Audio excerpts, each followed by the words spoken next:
जोहार। जनमन की बात में आपका स्वागत है। मैं हूं आनंद कुमार। वह 6 अप्रैल 2023 का दिन था। चेन्नई के एमजीएम हेल्थ केयर अस्पताल से खबर आई कि झारखंड के शिक्षा मंत्री टाइगर जगन्नाथ महतो नहीं रहे और ठीक 3 महीने बाद आज उनकी पत्नी बेबी देवी ने मंत्री पद की शपथ ली। वही मंत्री का पद जो जगन्नाथ महतो के निधन से खाली हो गया था।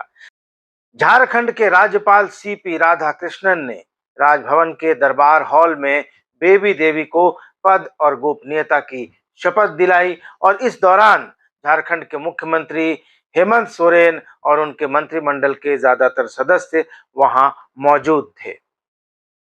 बेबी देवी को शपथ लेते देखकर मुझे याद आ गया साल 2014। जनवरी का महीना था। तारीख थी 23 जनवरी। झारखंड मुक्ति मोर्चा के कद्दावर नेता और राज्य के उप मुख्यमंत्री रह चुके सुधीर महतो का उस दिन दिल का दौरा पड़ने से अकस्मात निधन हो गया था। अगले महीने यानी फरवरी 2014 में झारखंड से राज्यसभा की 2 सीटों के लिए चुनाव होना था। झारखंड मुक्ति मोर्चा ने सुधीर महतो की पत्नी सविता महतो को चुनाव में उतारने का फैसला किया, इसकी घोषणा की। पति के दुष्कर्म से पहले ही सविता महतो को पार्टी ने रांची बुलाया भी, लेकिन खाली हाथ लौटा दिया क्योंकि कांग्रेस और आरजेडी सविता महतो को राज्यसभा भेजने पर राजी नहीं हुए। और आखिरकार यहां से चुनाव लड़ा गुजरात से आए परिमल नथवानी ने, जो मुकेश अंबानी की कंपनी रिलायंस के अधिकारी थे, और दूसरे थे बिहार के धन कुबेर प्रेमचंद गुप्ता, जो लालू यादव के फंड मैनेजर भी कहे जाते थे। बेबी देवी और सविता महतो कितनी अलग हैं और कितनी समानता, और दोनों की क्या विरासत है, और क्या आज बेबी देवी को मंत्री पद की शपथ दिलाकर हेमंत सोरेन ने कोई राजनीतिक भूल की है, क्या कोई आत्मघाती कदम उठा लिया है, इस पर भी चर्चा करेंगे। लेकिन उसके पहले चैनल को अभी तक आपने सब्सक्राइब नहीं किया है तो सब्सक्राइब कर लीजिए, वीडियोस को ज्यादा से ज्यादा शेयर कीजिए और कमेंट बॉक्स में जाकर अपनी प्रतिक्रिया जरूर दीजिएगा। तो पार्टी को अपने पसीने से सींचने वाले और बाद में पार्टी के लिए ही खून बहा देने वाले निर्मल महतो, शहीद निर्मल महतो, और उनकी विरासत को आगे बढ़ाते हुए कोल्हान ही नहीं पूरे राज्य में जेएमएम को स्थापित करने में अपनी बड़ी भूमिका निभाने वाले सुधीर महतो की विधवा के साथ झारखंड मुक्ति मोर्चा ने तब यह सलूक किया था कि जिस महिला के आंख के आंसू नहीं सूखे थे, उसके पति का दुष्कर्म नहीं हुआ था, उसे पहले टिकट देने की घोषणा की गई राज्यसभा का, रांची बुलाया गया और फिर उसे खाली हाथ लौटा दिया गया। इससे बड़ी अपमान की बात क्या हो सकती है। झारखंडी अस्मिता 1932 का खतियान, जल जंगल जमीन और आबुआ राज की बात करने वाली पार्टी ने अपने सबसे बड़े नेता शहीद निर्मल महतो की विरासत को इस तरह से अपमानित किया था। सविता महतो आज विधायक हैं। 2019 में उन्होंने चुनाव जीता जेएमएम के टिकट पर और विधायक हैं, लेकिन मंत्री नहीं हैं। झारखंड मुक्ति मोर्चा की सबसे बड़ी लेगेसी उनके पास है, लेकिन उनके पास कोई मंत्री का पद नहीं है। सुधीर महतो के निधन के बाद उन्हें वादे तो कई लोगों ने किए थे। खुद जेएमएम सुप्रीमो शिबू सोरेन ने कहा था कि सविता महतो की जो इच्छा होगी उसे पूरा किया जाएगा। वह राज्यसभा में जाना चाहें तो पार्टी उन्हें टिकट देगी। जेवीएम के सुप्रीमो, तब बाबूलाल मरांडी जेवीएम में थे, उन्होंने कहा था कि जेएमएम ने सविता महतो के लिए समर्थन मांगा होता तो हम निश्चित रूप से समर्थन देते। भाजपा विधायक दल के नेता अर्जुन मुंडा ने भी कहा था कि जेएमएम को चाहिए था कि वह सविता महतो को टिकट दे। सुधीर महतो ने झारखंड मुक्ति मोर्चा को अपनी पूरी जिंदगी दे दी। अब झारखंड मुक्ति मोर्चा सविता महतो को राज्यसभा का टिकट दे, लेकिन सविता महतो को राज्यसभा का टिकट नहीं मिला। 2014 का राज्यसभा चुनाव बीत गया। 2015 में फिर उपचुनाव हुआ। केडी सिंह, जो झारखंड मुक्ति मोर्चा के टिकट पर जीते थे 2010 में, उन्होंने टीएमसी ज्वाइन करने के बाद सीट छोड़ दी थी और उस सीट पर 2015 में उपचुनाव हुआ, लेकिन फिर भी सविता महतो को टिकट नहीं मिला। 2014 में वह चुनाव हार चुकी थी विधानसभा का ईचागढ़ से, लेकिन फिर भी उन्हें राज्यसभा नहीं भेजा गया। जेएमएम ने टिकट दिया किसको? हाजी हुसैन अंसारी को। यह बात अलग है कि हाजी साहब भी चुनाव हार गए और बीजेपी के पैराशूट उम्मीदवार एमजे अकबर चुनाव जीतकर राज्यसभा चले गए। तो 2014 में भी सविता महतो के साथ वादा खिलाफी ही नहीं हुई थी, बल्कि उनको अपमानित किया गया था एक तरीके से। और 2015 में भी उन्हें राज्यसभा का टिकट नहीं मिला। इस बीच 2014 के विधानसभा चुनाव में झारखंड मुक्ति मोर्चा ने उन्हें ईचागढ़ से टिकट जरूर दिया था। उसी ईचागढ़ से जहां से उनके पति सुधीर महतो 1995 और 2005 में 2 बार चुनाव जीतकर विधायक बने थे। इसी सीट से 1985 में सुधीर महतो के भाई और झारखंड मुक्ति मोर्चा के तत्कालीन अध्यक्ष निर्मल महतो भी चुनाव लड़ चुके थे, यानी यह उनकी परंपरागत सीट थी। सविता महतो 2014 का चुनाव हार गई थी, लेकिन 2019 में वह जीत गई। लेकिन पार्टी के पूर्व अध्यक्ष शहीद निर्मल महतो, जो सबसे बड़े नेता माने जाते हैं अभी भी जेएमएम के, उनकी भाभी और पूर्व डिप्टी सीएम सुधीर महतो की पत्नी को हेमंत सोरेन ने 19 का चुनाव जीतने के बाद भी मंत्री नहीं बनाया। चुनाव हारना या जीतना बहुत कुछ पार्टी के सिंबल और बहुत कुछ उम्मीदवार के व्यक्तिगत कैलिबर पर भी डिपेंड करता है। लेकिन यहाँ बात हो रही है विरासत की। विरासत किसकी बड़ी है, निर्मल महतो और सुधीर महतो की, या फिर जगन्नाथ महतो की? निर्मल महतो ने पार्टी को अपने खून से सींचा। उनके भाई सुधीर महतो भी झारखंड आंदोलन के अग्रणी नेताओं में एक रहे। वे किसी विधानसभा क्षेत्र के नेता नहीं थे, उनकी पहचान पूरे राज्य भर में थी। वे राज्य स्तरीय नेता थे। दोनों भाइयों ने अपना पूरा जीवन झारखंड मुक्ति मोर्चा की सेवा में समर्पित कर दिया, लेकिन पार्टी ने उनकी विरासत के नाम पर सविता महतो को क्या दिया? अपमान, छलावा और आश्वासन। 2014 में जब सविता महतो को राज्यसभा का टिकट नहीं मिला था, तो पार्टी में जबरदस्त प्रतिक्रिया हुई थी इसकी। जबरदस्त विरोध भी हुआ था।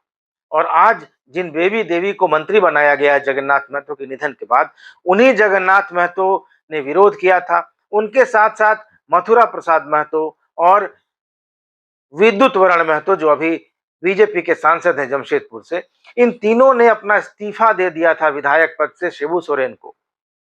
और उन्होंने आरोप लगाया था कि जिस परिवार की शहादत के बाद झारखंड मुक्ति मोर्चा और झारखंड आंदोलन खड़ा हुआ था, जेएमएम को एक नया तेवर मिला था, उसी परिवार की विधवा को पार्टी ने राज्यसभा का टिकट देने की घोषणा के बाद अपने हाथ खींच लिए। लेकिन इन विधायकों को मना लिया गया। सविता देवी ने ही फोन करके इन विधायकों को मनाया। यह और तब पार्टी ने यह कहा था कि सविता महतो के मान सम्मान की रक्षा की जाएगी, लेकिन पार्टी ने उन्हें दिया क्या? मार्केटिंग बोर्ड के अध्यक्ष का पद।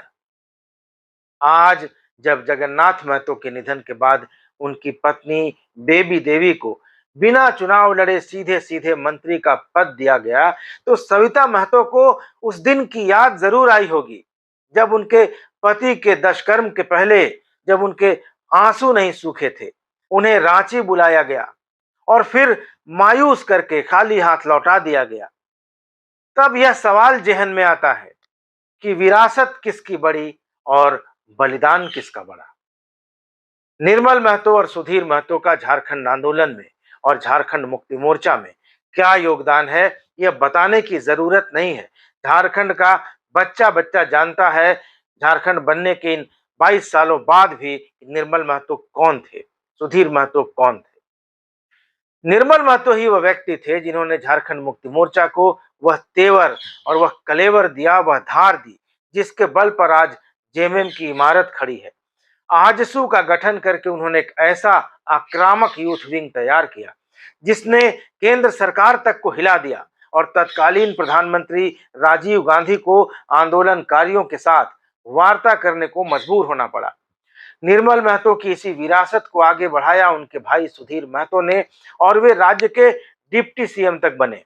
लेकिन उनके निधन के बाद उनकी पत्नी के साथ उनकी ही पार्टी ने ऐसा सलूक किया था, जो 2014 की घटना और 15 की घटना मैंने आपको बताई। और 2014 में भी हेमंत सोरेन ही मुख्यमंत्री थे। लेकिन अब अपने दूसरे कार्यकाल में हेमंत सोरेन ने एक नई मिसाल कायम कर दी है, और वह है दिवंगत मंत्रियों के परिजनों को बिना चुनाव लड़ाए पहले मंत्री बनाते हैं, फिर चुनाव लड़ने का टिकट देते हैं। अगर सविता महतो को हेमंत सोरेन ने 2014 में मंत्री बना दिया होता जनवरी फरवरी में, तो हो सकता है कि वे अपना पहला ही चुनाव जीतने में सफल हो जाते। ठीक उसी तरह जैसे हाजी हुसैन अंसारी के निधन के बाद उनके बेटे हफीजुल अंसारी को पहले मंत्री बनाया गया और फिर उनको मधुपुर से उपचुनाव का टिकट दिया गया, और अब जैसा बेबी महतो को मंत्री बनाकर डुमरी से चुनाव लड़ाया जाएगा। हालांकि हाजी हुसैन अंसारी के मामले में तब हेमंत सोरेन की थोड़ी मजबूरी भी थी और उसे समझा जा सकता है, क्योंकि तब संथाल परगना में झारखंड मुक्ति मोर्चा के पास कोई मुस्लिम नेता नहीं था। अकील अख्तर और एमटी राजा जैसे नेता पार्टी से किनारा कर चुके थे और 2019 के विधानसभा चुनाव में राजमहल से जिस किताबुद्दीन शेख को झारखंड मुक्ति मोर्चा ने चुनाव में उतारा था, वो बिल्कुल फ्लॉप शो साबित हुए थे। ऐसे में हाजी साहब की सीट पर उनके बेटे हफीजुल अंसारी को मंत्री बनाना और उन्हें चुनाव लड़ाना तो समझ में आता है, क्योंकि तब जेएमएम के सामने मधुपुर की सीट निकालने और मुसलमानों को अपने साथ जोड़े रखने की मजबूरी थी। लेकिन जगन्नाथ महतो की पत्नी को मंत्री बनाए जाने के पीछे क्या मजबूरी है? ऐसा भी नहीं है कि जगन्नाथ महतो निर्मल महतो या सुधीर महतो की कद काठी के नेता थे। राजनीतिक पटल पर वे झारखंड बनने के बाद उभरे। 2005 में उन्होंने पहला चुनाव जीता और उसके बाद से लगातार जीतते आ रहे थे डुमरी से। लेकिन उत्तरी छोटा नागपुर में जगन्नाथ महतो का वैसा प्रभाव कभी नहीं रहा जैसा उनके पूर्ववर्ती शिवा महतो, उनके राजनीतिक गुरु भी रहे शिवा महतो, उनका रहा था, या उनकी पड़ोसी सीट टुंडी से टेकलाल महतो का था, या अभी मथुरा महतो का है। क्योंकि अगर उतना प्रभाव जगन्नाथ महतो का होता तो वे गिरिडीह से 2 बार लोकसभा का चुनाव नहीं हारे होते। 2014 और 2019 में झारखंड मुक्ति मोर्चा ने उन्हें गिरिडीह लोकसभा सीट से उम्मीदवार बनाया था और दोनों ही बार वे जीतने में असफल रहे। 1980, 1985 और 1995 में जगन्नाथ महतो के राजनीतिक गुरु शिवा महतो डुमरी सीट से जेएमएम से जीते थे और वे जेएमएम के संस्थापक सदस्यों में से थे। उनकी गिनती पार्टी के कद्दावर नेताओं में होती है, लेकिन उनकी राजनीतिक विरासत को जगन्नाथ महतो ने आगे बढ़ाया जो उनके परिवार के नहीं थे। जेएमएम के संस्थापकों में एक और नाम है टेकलाल महतो का। बहुत बड़े नेता थे। झारखंड और बिहार की विधानसभाओं में 5 बार उन्होंने जेएमएम को रिप्रेजेंट किया था मांडू सीट से। 2 बार गिरिडीह सीट से लोकसभा के लिए चुने गए जेएमएम के ही टिकट पर। लेकिन उनकी विरासत के साथ जेएमएम ने क्या किया? यह हाल कर दिया कि उनके बेटे जयप्रकाश भाई पटेल को बीजेपी ज्वाइन करनी पड़ी है। एक और कद्दावर नेता है, टुंडी से ही आते हैं, 3 बार विधायक भी रह चुके हैं, मथुरा प्रसाद महतो उनका नाम है। उन्हें भी मंत्री नहीं बनाया गया। तो फिर सरकार ऐसे समय में जब उसके सामने कोई मजबूरी नहीं है, बहुमत के आंकड़े पर भी कोई सवाल नहीं है, बेबी देवी को मंत्री बनाकर जेएमएम को क्या हासिल होगा? डुमरी की एक सीट जीतकर आखिर हेमंत सोरेन क्या साबित करना चाहते हैं? और सवाल यह भी है कि क्या बेबी देवी को मंत्री बनाने का कदम झारखंड मुक्ति मोर्चा के लिए आत्मघाती कदम साबित होने वाला है? क्योंकि इस कदम से कईयों की भवें तनेंगी, कई पुराने घाव हरे होंगे और कई दिल टूटेंगे। पार्टियां और नेता लोगों को जोड़ते हैं, अपना समर्थक वर्ग बढ़ाते हैं, लेकिन क्या चुनाव के ऐन पहले हेमंत सोरेन के इस कदम से उनका समर्थक वर्ग बढ़ने वाला है? क्या कुर्मी इससे खुश हो जाएंगे? जमशेदपुर में लोग बताते हैं कि 2004 के लोकसभा चुनाव के समय शिबू सोरेन के बड़े बेटे और हेमंत सोरेन के बड़े भाई दुर्गा सोरेन चाहते थे कि वे जमशेदपुर सीट से लोकसभा का चुनाव लड़े।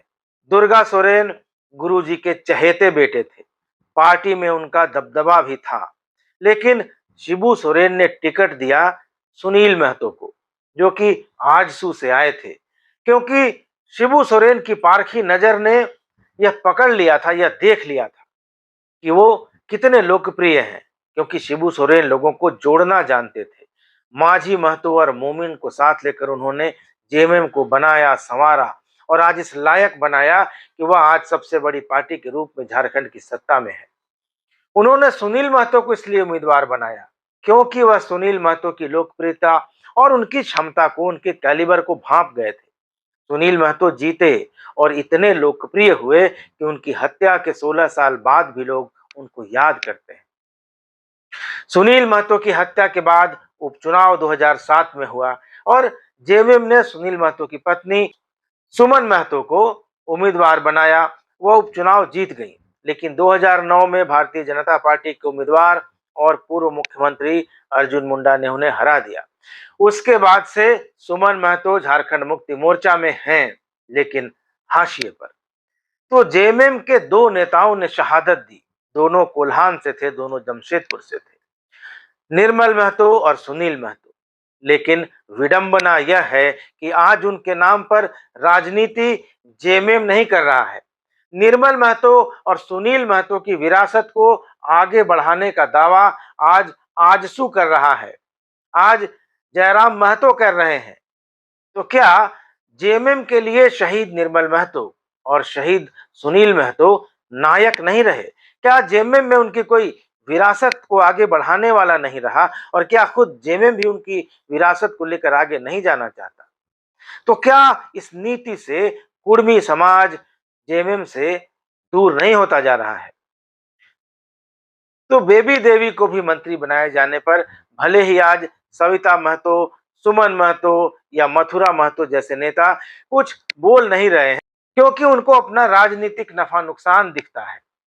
लेकिन अब कुर्मी समुदाय को यह तय करना है कि उन्हें सम्मान के साथ रहना है या हेमंत सोरेन के साथ रहना है, क्योंकि अपने कदमों से, अपने एक्शन से हेमंत सोरेन ने तो यह साफ संकेत दे दिया है कि अगर पार्टी में रहना है, जेएमएम में रहना है, तो उनकी शर्त पर रहना होगा।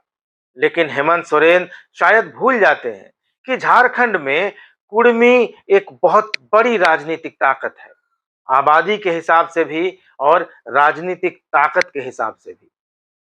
लेकिन अब यह ताकत जेएमएम के पास से निकलकर जयराम महतो की तरफ जाती दिखाई दे रही है।